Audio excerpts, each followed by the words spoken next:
Joining me now is Texas Congresswoman Julie Johnson. She's a member of the Homeland Security, Foreign Affairs, and House Administration committees. And let me just say, I saw you shaking your head there at what Leader Jeffries was saying. I mean, he's saying Democrats are not going to fast-track this bill and is demanding ICE reforms, including body cameras, no masks, and end to roving patrols, tighter warrant standards. I mean, you're shaking your head in agreement with him. And in terms of Speaker Johnson, you're going, yeah, no. Will you vote to give DHS 2 weeks of funding if the legislation does not contain these restrictions? Absolutely not. You know, the reality is DHS is acting in such an egregious, outrageous, rogue way, violating people's constitutional rights, just trampling on the Fourth Amendment, the Fifth Amendment, the First Amendment, all of them. And we cannot continue to fund them. You know, they've had all this time. They know what they're doing is wrong. Kristi Noem needs to be impeached. And this agency needs a complete overhaul of what they're doing. And I will not vote to continue to fund them to terrorize American people.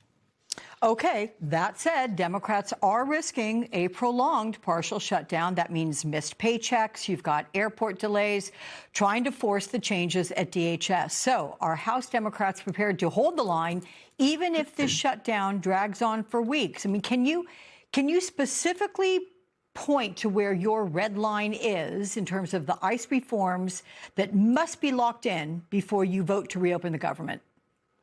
Well, what they're doing just needs to stop. Kristi Noem needs to step down and resign or be impeached. They cannot go forward without body cameras. They cannot go forward entering people's homes without warrants. You know, if you'll recall, the head of ICE just issued a notice to them saying, you don't need a warrant. You can just go in anywhere you want to. You can barge in anyone's home, whether you feel like, you know, you have cause or not. That is unacceptable in this country. They cannot continue to assault the American people. You know, they're just stealing people's things also, and unlawfully seizing people's property. And they cannot continue to deport American citizens without any kind of due process. That's outrageous. And also just the deportation of our immigrant families as well, without any probable cause, without any due process of any sort. These are red line tests of just basically upholding the Constitution. These are not hard issues. This is upholding the Constitution. This is following the law. And we are not going to continue to fund them and give them one more penny for them to continue to violate the constitutional protections that we have in this country. Oh, okay. So in terms of what you just said of following the law, given the billions in ICE funding in Trump's big, beautiful bill, will any guardrails meaningfully rein ICE in? I mean, how can they be enforced? Well, that's what we have. We have the power of the purse. Obviously, we're not going to give them another red cent.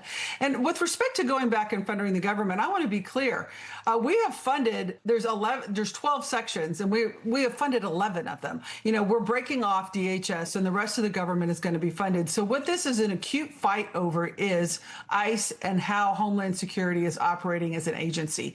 And this is a fight that the American people want us to have. I have heard from thousands of my constituents complaining about ICE, complaining about their rogue abuse of power, begging us to rein them in. This is what are some of them Republicans? Want, and this is what the people want. Are you hearing from Republican constituents as well? Not really. You know, it's funny how they're remarkably silent. You know, our phones are ringing, you know, 98 to 2, you know, of people demanding that ICE be reined in. This is a bridge too far for the American people. It is just too much. This is not who we are as a country. This is not what we're founded on. We are a democratic country. We have rules. We have the rule of law. It is in place. That's what separates us from rogue dictatorships across the globe. And this is not America. And this is not, the American people are not happy with what is happening right now. So on Saturday, that 5-year-old boy and his father were released from the Texas Federal Detention Center by a federal judge while their case proceeds. And the judge accused the Trump administration of chasing deportation quotas, quote, even if it requires traumatizing children. And there were reports of worms in food and poor medical care at the facility. And that 5-year-old was described as being depressed. So what actions are Democrats taking beyond statements, beyond visits, to force DHS to end family detention and these quota-driven arrests? Well, I completely agree with that judge's assessment of what ICE is doing in terms of just recklessly terrorizing families and children without any legal basis. And that's the point of what we were just talking about. One of the things that Congress has is the refusal to continue to fund this agency as it is operating. And this is a classic example of why.